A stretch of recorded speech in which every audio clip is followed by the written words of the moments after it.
নিজাববীয়া এখন আমাৰ প্ৰতিষ্ঠান আছে, সেইখন হৈছে সোল চিষ্টাৰ্ছ, যাৰ অসমীয়া ভাষাটো হৈছে আত্মীয়।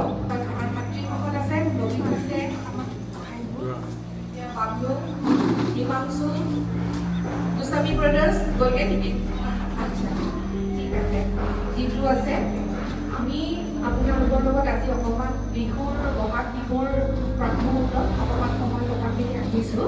আচলতে আমাৰ আজি প্ৰতিষ্ঠানৰ বৰ্ষপূৰ্তি, গতিকে এইবাৰ ভাবিলোঁ যোৱাবাৰ অকণমান বেলেগকৈ আমি অনুষ্ঠানটো কৰিছিলোঁ, গতিকে আজি ভাবিলোঁ যে আজি আপোনালোকৰ লগত আমি অকণমান সময় অতিবাহিত কৰোঁ। গতিকে আপোনালোকে আমাক সময় দিছে, অকণমান বহিলেও আমাৰ মাজত অভিনেতা জ্যোতি বৰাদেৱৰ সহধৰ্মিনী নৱনীতা শৰ্মা বাইদেউ উপস্থিত হ'ব অকণমান পিছতে। তেওঁ ৰাস্তাতে আছে, তেওঁ আহিব আপোনালোকৰ লগত, আহি থাকে চাগে ন তেওঁ ইয়াতে। আপোনালোকে যেনেকৈ ভাল পায় আহি পেলাই কাৰ কি মনৰ কথা ব্যক্ত কৰিবলগীয়া আছে কৰক। আৰু বহুত বহুত ধন্যবাদ ফুটবল দৰ্শকবৰ্গৰ শিক্ষাৰ্থীয়ে যে তেওঁ আজি আমাক এইখন মঞ্চ দিছে আৰু সুবিধা দিছে যে আমাক এসাঁজ খাওঁ। গতিকে তেওঁৰ ওচৰত আমি ইয়াত কৃতজ্ঞ। গতিকে মোৰ লগত আমাৰ সহায়িকাও আছে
আৰু লগতে আমাৰ আইনী যিখিনি ব্যৱস্থাৰ কাৰণে কেতিয়াবা কেনেবাহি থাকে এনেকুৱা লিগেল বস্তুখিনিৰ কাৰণে আমাৰ প্ৰতিষ্ঠানৰ ফালৰ পৰা মহিমা বাইদেউ গোস্বামী বাইদেউ আছে, কিবা থাকে তেখেতক সুধিব পাৰিব। তেনেকুৱা একো সুধিবলগীয়া বিশেষ আপোনালোকৰ মাজত নাই বুলি নহয় জানো? তথাপিও যদি থাকে আমাৰ মাজত আছে বাইদেউ উপস্থিত, মাজত নীতি শইকীয়া বাইদেউ আছে। নীতি শইকীয়া বাইদেউ আমাৰ সংগঠনৰ বিজেপি সংগঠনৰ তেওঁ এগৰাকী খুব এক্টিভ মহিলা, আৰু এইবাৰ আমাৰ ইলেকশ্যন লাগিছিল যি কামৰ একদফা তেওঁৰ ওচৰতে আছিলে। আৰু মোৰ লগত যিসকল ভাতৃ ইয়াতে উপস্থিত হৈছে, জিন্তু, বাবলু, নবীন, তাৰপিছত বিতুপন আছে আমাৰ লগত, আমাৰ মিষ্টাৰ তেওঁ মেণ্টৰ বিতুপন।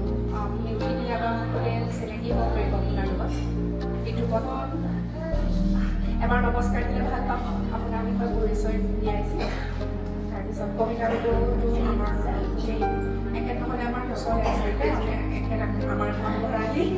তাৰপিছত যিখিনি আমাৰ প্ৰতিষ্ঠানৰ সেই বিষয়টো যোগান আগবঢ়াই গৈছে, তাৰ নৱনীতা ডেকা বাইদেউ আছে, তেওঁ গোটেইখিনি কৰে। তেওঁ গোট আছে, বহুত বাইদেউসকলক আমি বিহু বুজাই এনেকৈ কৰোঁ। এইবাৰ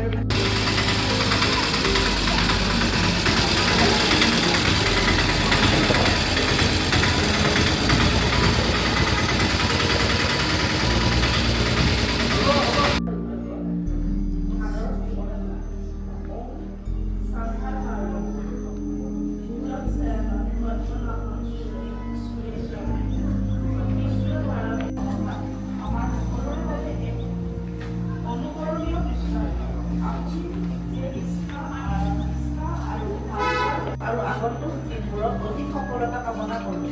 আপোনাৰ প্ৰতি আমাৰ এই গভীৰ শ্ৰদ্ধা আৰু কৃতজ্ঞতা সদায় থাকিব।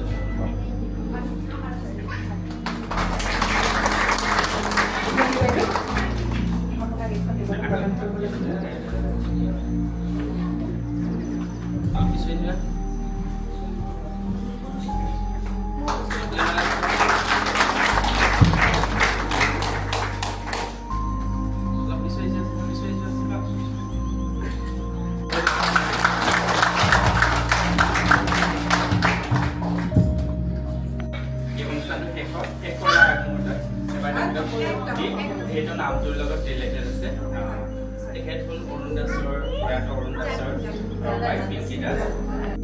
যদিও মই এগৰাকী অধিবক্তা, মই অধিবক্তাৰ কাম কৰি বৰ ভাল নাপাওঁ। মানুহৰ লগত মিলি পেলাই ৰাজহুৱা লেভেলত কাম কৰিহে ভাল পাওঁ।